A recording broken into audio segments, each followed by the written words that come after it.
With regards to the exhibit which we have here at the Jackson Center, what inspired you to do that? Well, I came out of the war. Before the war, I knew about the atrocities the Germans were committed against Jews.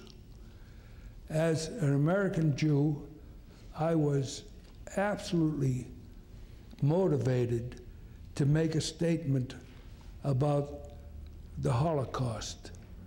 I made cadavers after cadavers after cadavers, and I realized Margaret Burke White had documented this far more effectively than I could.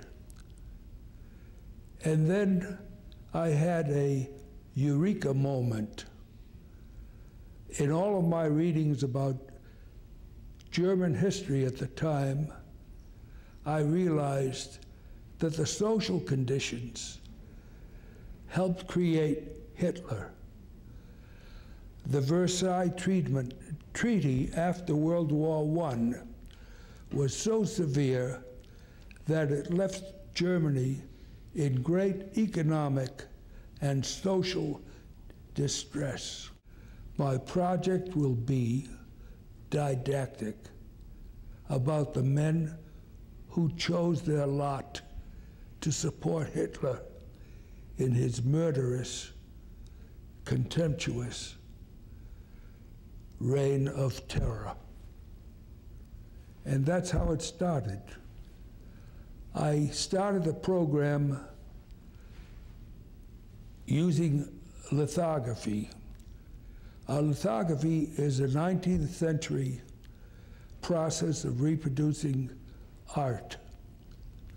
Instead of using cumbersome stones, as in Toulouse-Lautrec's day,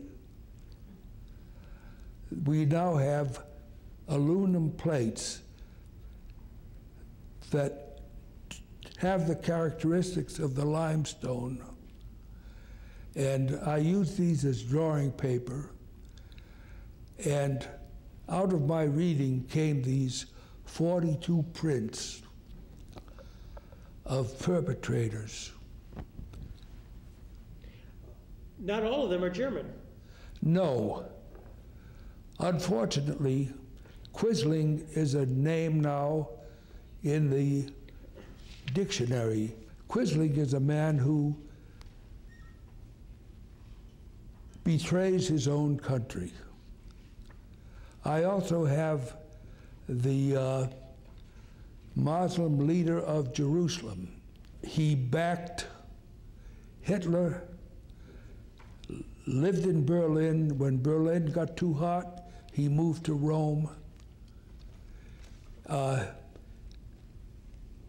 The Jews had no homeland, and the Grand Mufti of Jerusalem did not want Jews in Palestine. And so he was a very rabid backer of the German regime. Who else do I? Who was so damned optimistic, he believed every lying word that Hitler said.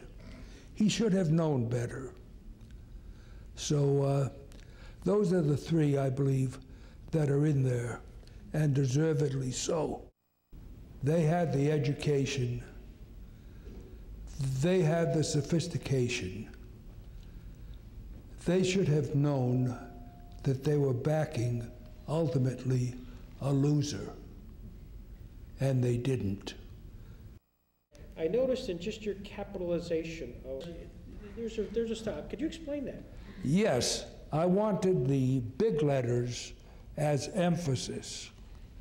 You know, an artist designs his work, her work, my work, to tell a story briefly, and I wanted to emphasize certain words so that as your eye scanned the text, certain words would be more prominent than others. So it was a poetic license, artistic license. The thing that struck me that you wonderfully depict some of the individuals, like Heydrich and Goebbels, in two separate lithographs. One showing the family side of this. Yes. And then the other in a very much biographical sense about that. Talk about that. Yeah. Well, again, these were men who had wives and loving children, and they'd go home each night and live a normal life, you know, bouncing their children on their knees and, you know, completely shutting out their other aspects. Heydrich was assassinated in Czechoslovakia, and in reprisal, the whole town was simply wiped off the map. Lidice in Czechoslovakia. And sometimes there are too many similarities happening in our present administration. Suppression of, you know, unfortunately, you know, what we're doing with our justice. Abu Ghraib is an absolute disgrace. We should not be involved in the atrocities that occurred at Abu Ghraib. I've always admired Robert Jackson. One of my series of prints is Cultural Heroes, and I intend to add Robert Jackson to that list. In the Perpetrators exhibit, as we will be having lots of students, we got lots of teachers here in our midst, what's the walk away? What would you like them to feel as they walk through your exhibit and say, this is my artist's statement? Well, I hope the message is that this was a period of time in which a cultured, civilized, supposedly, country resorted to such terrible means of conquest. The Holocaust should not have happened in the 20th century. What is happening today in Darfur should never be happening in the 21st century. Somehow we continue to disregard history. The best thing for me is to have it up on the walls and having people see it, and to come and ask questions.